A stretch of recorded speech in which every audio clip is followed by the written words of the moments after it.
Throwback to the 1st of January 2022. It was an important royal palace, and of course, I have to continue on with the history of the. In 1933, millionaires Stephen and Virginia Courthole. It is one of Greenwich's Green Flag award-winning sites. Guys, I nearly got locked in just now, but I'm really scared of being locked in again.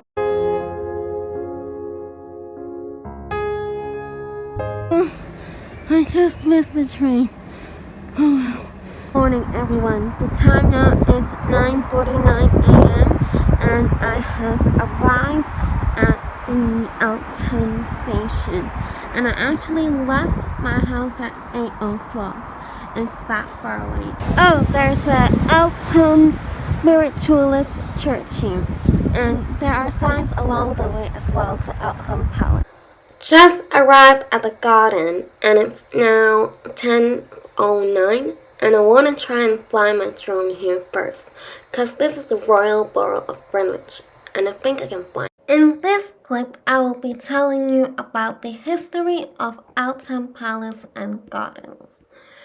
Eltham is a unique marriage between a medieval and Tudor palace and a 1930s millionaire's mansion. From the 14th to the 16th century, it was an important royal palace where monarchs often stayed and hunted in the surrounding parks. After centuries of neglect, Eltham was leased to Stephen and Virginia Courthole in 1933, who built an up-to-the-minute house here that incorporated the Great Hall. The result was a masterpiece of a 20th century design.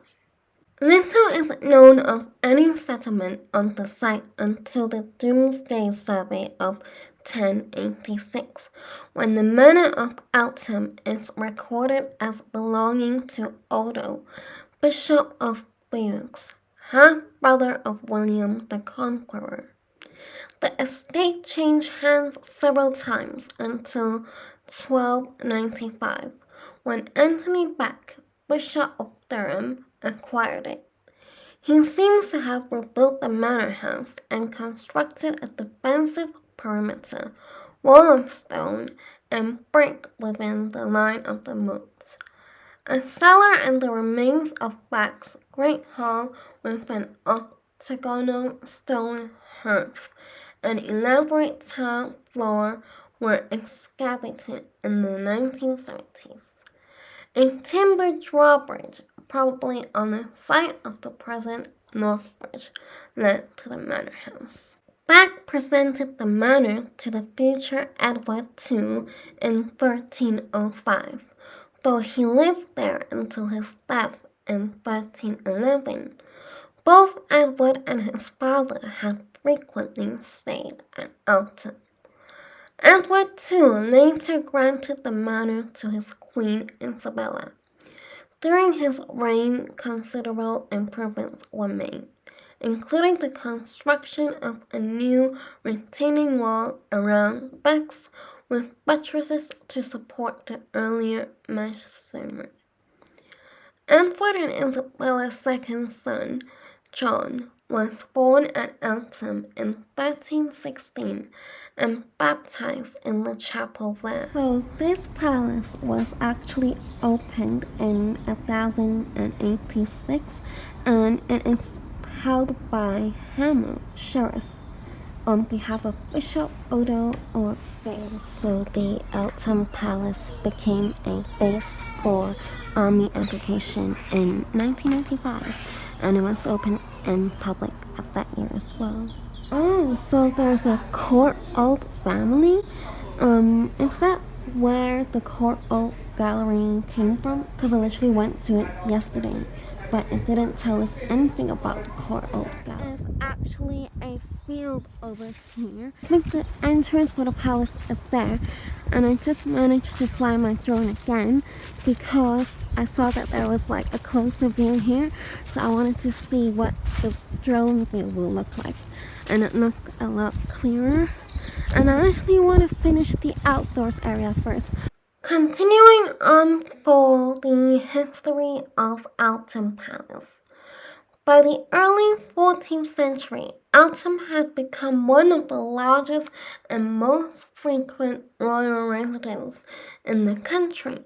Edward III spent much of his youth there from around 1327 to 1377 and frequently visited it as king.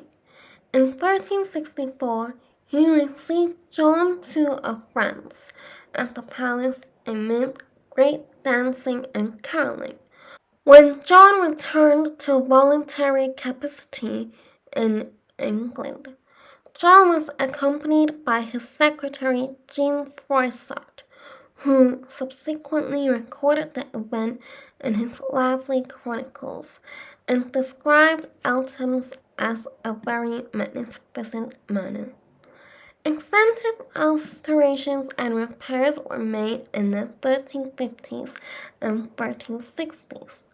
The moat walls were altered again, and a new drawbridge and service buildings were built.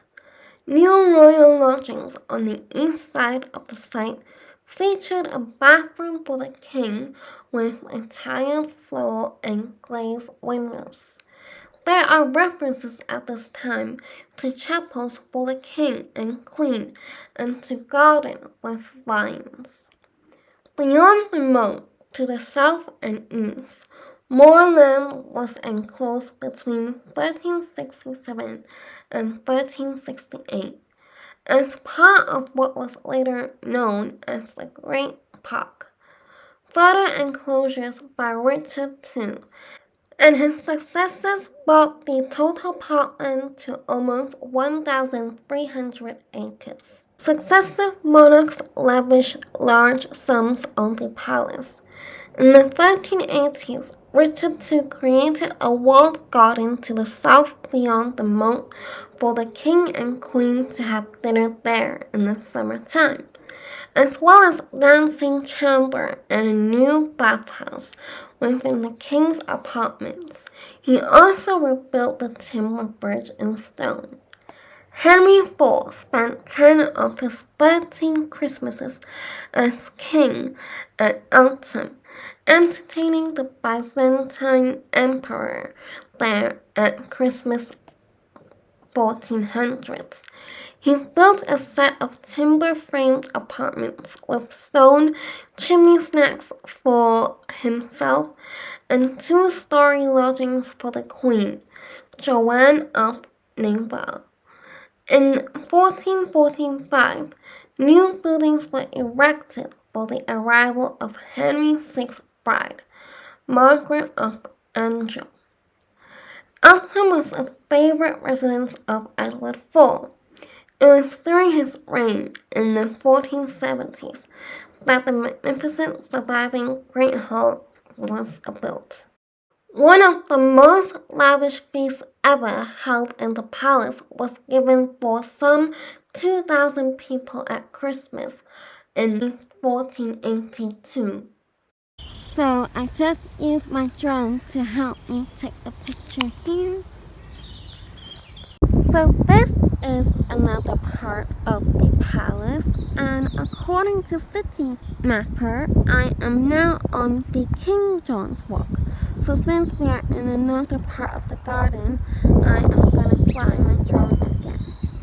And of course, I have to continue on with the history of the Eltham Palace. Henry VII passed much of his boyhood at Eltham and was the last monarch to spend substantial amounts of money or time there. In July 1517, a tilt yard was laid out to the east of the palace, and by the 1520s, extensive works were underway, including new royal lodgings and a brick-built chapel. On Christmas Eve 1515, Cardinal Wolsey took the oath of office of Lord Chancellor there. In 1525, he drew up the ordinances of Eltham regulations designed to reduce waste in the royal household. The fact that they were ratified at Eltham indicates the palace's continuing importance. In the 1530s, however, Henry VII rarely came to Eltham. He increasingly embellished Hampton Court as the focus of the royal court moved westwards. He also preferred Greenwich, which was more accessible from Westminster by river. Elizabeth I only visited Eltham occasionally.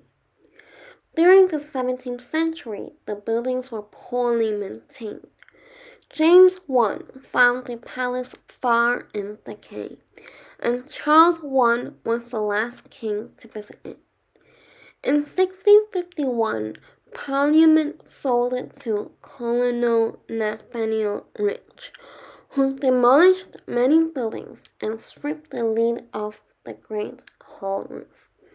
When the Pharaohs John Evelyn visited Eltham in 1656, he lamented, "Both the palace and chapel are in miserable ruins, the noble wood and park destroyed by rich and rebel." Over the next 2 centuries, Eltham was in decline. Eltham Palace was used as a farm and the buildings were tenanted.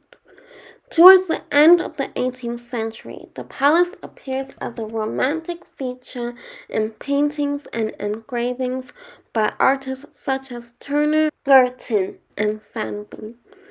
In the early 19th century, a substantial villa was built beside the North Bridge, and gardens and kitchen gardens were laid out in the west and south moats. A campaign to save the Great Hall from demolition resulted in repairs in 1828, with the main roof being shored up with props that remained in place until 1903. It was still used as a barn, however. Another gentleman's residence, Eltham Court, was built beside the Great Hall in 1859, incorporating parts of an earlier farmhouse. Glass houses and gardens were laid out around the house and in the moat. The Great Hall was used as an indoor tennis court by the tenants of Eltham Court, and as an occasional venue for parties. From the 1890s, more repairs were made to the Great Hall. I just tried to fly my drone here because there's a beautiful place for taking photos here, and I think there was a bit of a wind, so I was a bit scared, so I didn't capture a lot here. In 1933, millionaires Stephen and Virginia Courthole were looking for a semi-rural property within easy reach of central London. Eltham fitted the bill, and they took a 99-year lease from the Crown. They commissioned the budding architects Seeley and Paget to design a modern home on the site of the 19th century buildings, while retaining as much as possible of the historic palace.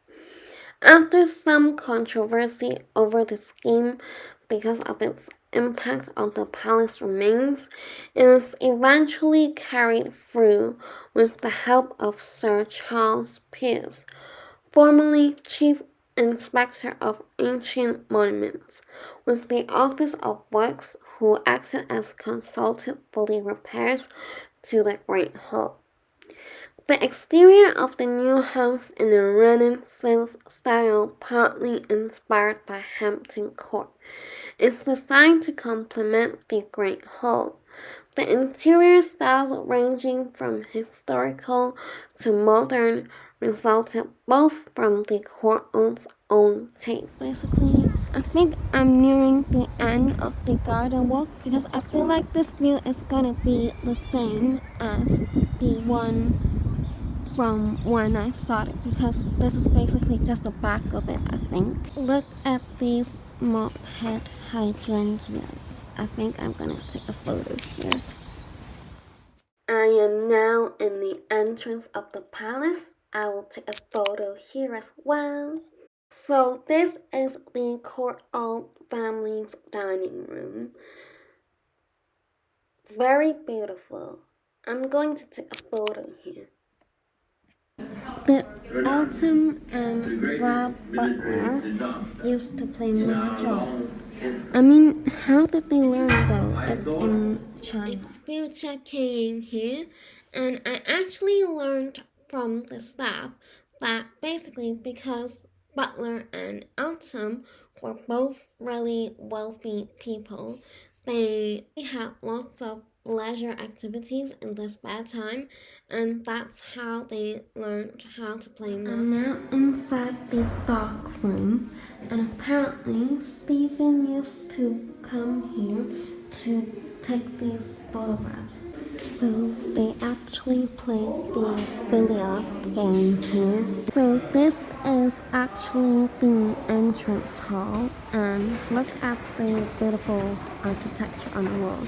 I took a photo of it. And basically, the Courthole family would sit here. They would drink tea or cocktails, mingle and dance. So this is the mat room, and it was used a lot for retreats.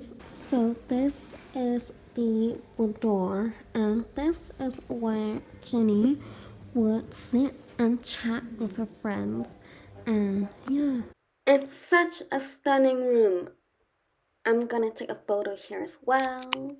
So this is the flower room, and apparently there used to be this animal that would run down all around that at the garden, and it is around 1:15, and because I saw on their website that their Osrid Cafe is closed today, so I went to Tesco beforehand to get a meal deal, but I left my snack at home because my bag is a little heavy. There's supposed to be a 10-bird sanctuary here, but it took me to this neighborhood, so I don't know. I'm just looking for more stuff to do in Eltham now because I want to like explore this town, and there's still like 2 hours before the sunset. It's a Royal Blackheath Golf Club here, and it closed because it's bank holiday. Actually a Eltham Reformed church here. Not open. I want to see if I can fly my drone here. Let me tell you about the history of this church. It was during the English Commonwealth of 1649 to 1660 that Puritanism first gained a foothold in Eltham, when the incumbent minister of the parish church, St. John the Baptist, was replaced by the Puritan William Owen. The church was made quite plain inside, reflecting the Puritan emphasis on simplicity in worship. The Puritan political reformer John Milburn also resided in Eltham at this time and died in 1657. Following the restoration of the monarchy in 1660, those ministers who did not conform to the Book of Common Prayer were thrown out in the Great Ejection of 1662. Some of 2,500 ministers were deprived of their livings. Thus, it was confirmed that Puritans or Congregationalists, Presbyterians, and Baptists, as they were coming to be known, had to organize themselves outside the established Church of England. Eltham URC is descended from these Christians ejected from the Church of England. Towards the end of the 18th century, Eltham was little more than a long, narrow, unnamed street bordered by an assortment of cottages, stores, almshouses, the parish church, and larger, more affluent homes at the western end. Preachers from the Greenwich branch of the London Itinerant Society came, at first to a cottage thought by some to be in Elm Terrace, and this was the arrangement for about 50 years. There's a church behind those trees, and that's called the Diocese of Southwark. But we have to walk past lots of graves, so I don't really want to go inside. This is the Well Hall Pleasure. So this Well Hall Pleasure Garden was actually here in the 13th century, and I'll tell you more about it in the drone clip. And this is the map. I feel like I'm gonna be here until the sky gets dark, because the sky gets dark at 4, and actually the train station is right there, so when the sky gets dark I can leave. Look at this place. Ooh, actually I might take a photo here and there. In this clip, I will be telling you a bit about the Well Hall Pleasaunce Garden. It is one of Greenwich's Green Flag award-winning sites, and it has achieved a silver gilt in the Small Park of the Year category of the London in Bloom Awards. It is connected historically with the Tudor monarch residence at nearby Eltham Palace. Margaret More, daughter of Sir Thomas More, Lord Chancellor, who lived near Eltham Palace, married William Roper, who lived at Well Hall. It also has links with the children's author E. Nesbit, who lived here as a child. The park has lots of different theme gardens, such as an Italian garden, rose garden, heather garden, and flourish shield garden. I don't think I went to all of them. I think I only went to this garden, and I saw signs for the other rose garden, but because the park closes at 4 p.m., I didn't have enough time to go to the other gardens. So if you guys manage to go to the other gardens, and if we took beautiful photos of it, please tag me on Instagram so I can see the other gardens. And it also has a bowling green, play area, and several water features. In 2015, a vine cutting said to be from the oldest of that particular variety was donated by the people of Maribor, a Slovenian town twinned with Greenwich. It was planted in a ceremony attended by dignitaries from Slovenia. The Tudor building dates back to the 16th century and is located towards the north part of the park. I think I actually went to the Tudor barn at the end of the clip. It is now a restaurant that caters for park users and is available to hire for private functions. Now look at these spring heath flowers, and I took a photo here with my drone.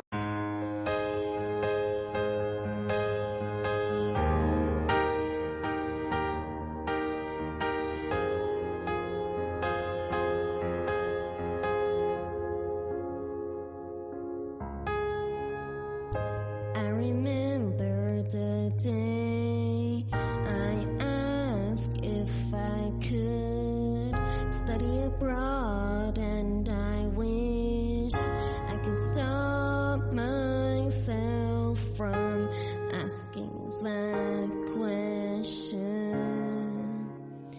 because I wanna go home. I wanna go home.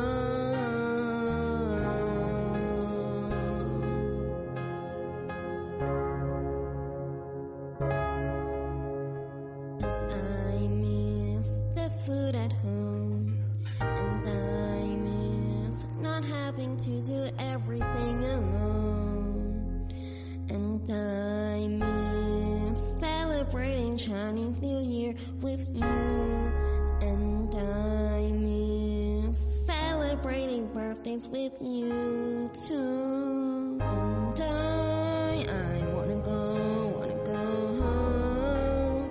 I wanna go home.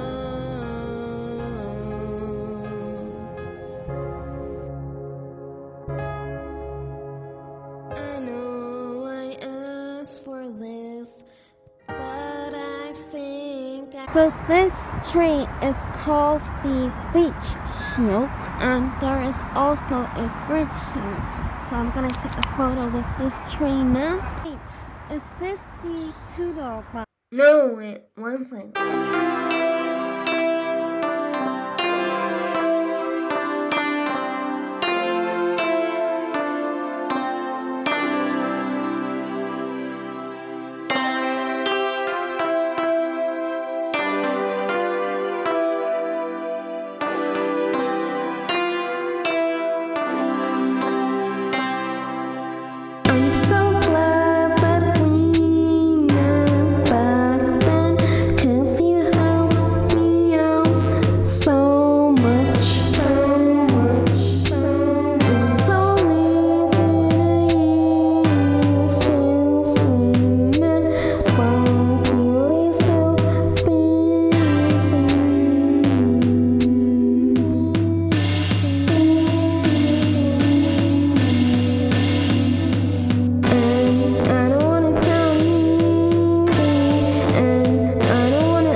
Park because I found out about the Tudor barn thing is over there, and then after that I finished using all 3 of my batteries. So not only is my drone out of battery, my phone is also on 11% right now, even though I do have a power bank. I'm gonna head to the train station.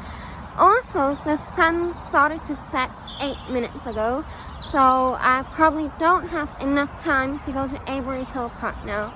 But I'm so glad I got to come to this well-hold pleasure and just explore Eltham. If you enjoyed this vlog, don't forget to subscribe, share it with your friends, like, and let me know down below in the comments if you actually ended up going to these places because of my vlog.